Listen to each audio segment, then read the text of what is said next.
It's Yetunde Vlog. Yetunde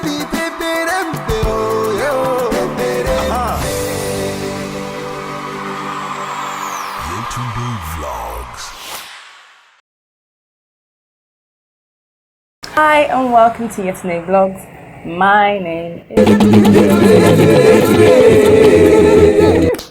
I don't know why I can be awkward. It's just me in here. I'm feeling a bit awkward, but it's not just me. I'm talking to you guys, so hello.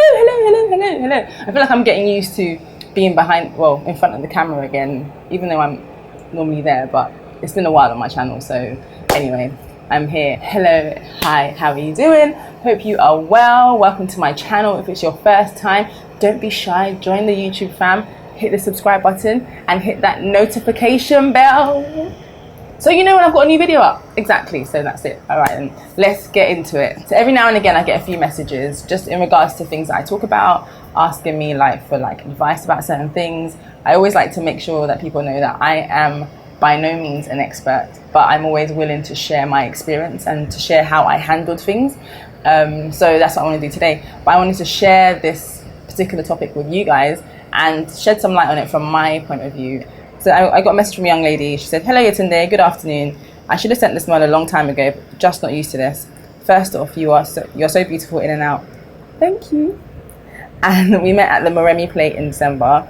Yeah, there was a fantastic play called Moremi that I watched. It was fantastic. But anyway, I'm not sure you would remember. I remembered her actually because she said, anyway, let me continue. I said you inspired my hairdo at the time, the twists. I'm such a fan. Anyway, back to the main gist. I watched you and your husband's How We Met video. Something stood out for me. The part where you said you were in a complicated relationship. I remember your hubby saying that you used to cry a lot, laugh out loud. Here's what I want to ask. One moment, guys. My Uber. Here's what I wanted to ask. I got out of a very, very emotionally abusive relationship last year. I literally used to weep every minute, but for some reason, I still stayed until God himself literally handpicked me from that relationship. Now I'm so paranoid about every single guy that tries to talk to me. I get easily scared and agitated about guys. I stalk any guy who I'm likely to give a chance in the weirdest way just because I'm paranoid. While I know these traits are very unhealthy, I want to ask you how you transitioned from your previous relationship into what you have currently without showing signs of uncertainty. Okay, so first of all, I thank God that he literally handpicked you out of that relationship, because any kind of abuse is horrible and unacceptable. So I'm just really, really glad that you were able to get out of it, because you are worth more. We are all worth more than that. We're worth amazing things. What I can relate to on this particular subject is the transition from, being in a relationship that wasn't for me to being in one that, that I could thrive in and be happy in and is for me. At first, in the How We Met video, if you haven't watched it, you can watch it here so you can get clued up on it.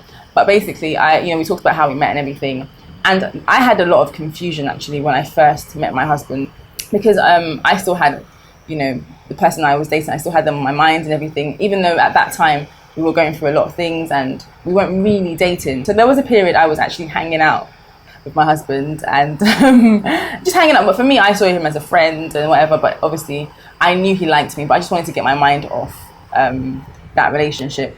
But when I was my friend actually that we bumped into and whilst we were out, and she was like, Yetunde, you know he likes you, right? I was like, yeah, I know. She's like, so what are you doing? And I was like, and it kind of that really convicted me. That really convicted me, because I just realized that I was almost not using him, but kind of almost using him, because I wanted to get my mind off the situation I was on, and I knew that this guy was interested in me, but I wasn't interested in him that way. I thought he was nice, I thought he was a good guy, but my heart wasn't there yet. So basically I then told him that, we can't hang out anymore and blah, blah, blah, blah. And I actually got back into that relationship briefly, but I did go back there. So there was a lot of confusion. So I was there briefly, whatever, it didn't work out. That was the end of that forever. And I didn't even let my husband know, well, my now husband. I didn't let him know. I just wanted to kind of just be on my own. And so he didn't know that I was single for about 2 months, and we worked in the same building. We used to see each other, but I didn't let him know. I can't even remember how he found out.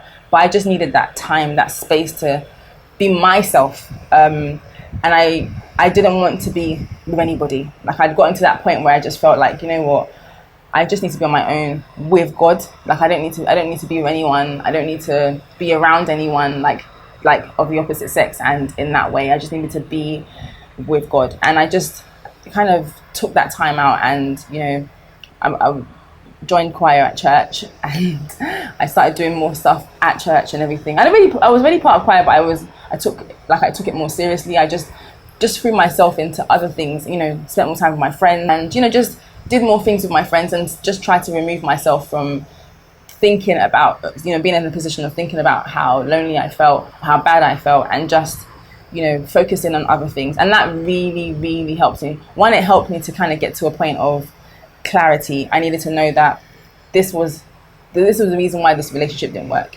and this was the reason why I couldn't go back to it. And I also needed that clarity for myself, and I needed to get to a point of appreciating myself and understanding my own self-worth, because we say that we understand it, but there are many times that we do things to ourselves, and it makes you question, and it questions how much you value yourself, essentially. And if you don't look after yourself, even in the whether it's physical, emotionally, or spiritually, you will feel like rubbish. And I needed to get to that point of looking after myself spiritually, physically, and emotionally. And once I was in a space of, I was happy with myself again, and I had gotten to a point where, like, nobody could tell me any rubbish, like, no rubbish. I'd gotten to that point where it was that I knew what I wanted with my life, I knew what I deserved, and I knew what God wanted for me. So I was comfortable again, I was happy within myself. So what I would say to the sweetheart that sent me the message is that, you need to be at a point where you're one with God and one with yourself, where it's like you're loving yourself. You're loving God, you're loving yourself, you're loving those around you. And then you'll get to a point where you're ready to open up yourself again. And I feel like a guy that you still feel like you need to maybe stalk and stuff is either you're not ready, or he's definitely not the guy for you. If you feel like you can't trust him, and if you feel like you can't trust him from the get-go, and if you're feeling a bit, then trust those. I feel like you should trust our intuition. And, for me, I believe it's the Holy Spirit. It always tells me, this guy, this guy is not it. They used to tell me then, this guy is not it, but I didn't want to listen. But some people say it's conscience, some people say it's intuition. Whatever it is, we all have it. And I think when you meet somebody as well, you can sometimes tell. I feel like with women, we are very intuitive, and we know when something is off about somebody, and usually it presents itself. Sometimes it can be wrong, but I think that you shouldn't rush yourself. Just take it easy. Just like I said, spend time with God, spend time with your family, spend time with yourself and your friends, people that love you, and also healing is necessary, because what you've been through is horrible, absolutely horrible. So I didn't go through that kind of situation, but I still felt a little bit bruised from that relationship. I feel like, especially when the relationship is tumultuous and it really badly affected you, the healing is absolutely necessary. So I just thought I would give you guys a bit of my 2 pence on that one, and let me know what you think as well. Please comment below, and feel free to give our sweetheart some advice. And maybe if you have had something similar happen to you, if you can comment below as well, if you feel like you can offer her some good advice, please do. And thank you guys for watching. I hope you enjoyed this video. It has to be quick because I've got school runs right now. I'm about to run and get my daughter, and I will see you guys in my next video. Bye-bye.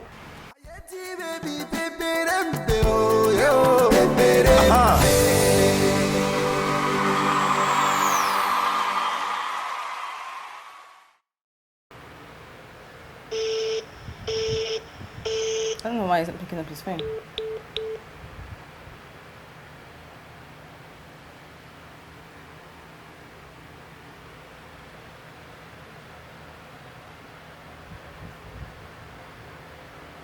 You've called is busy. Busy doing what?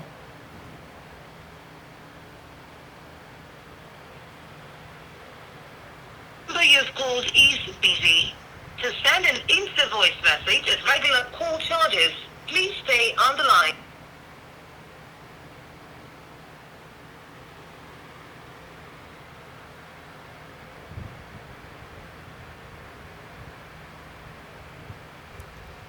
Hello, are you here? Okay, I'm coming now. Thank you.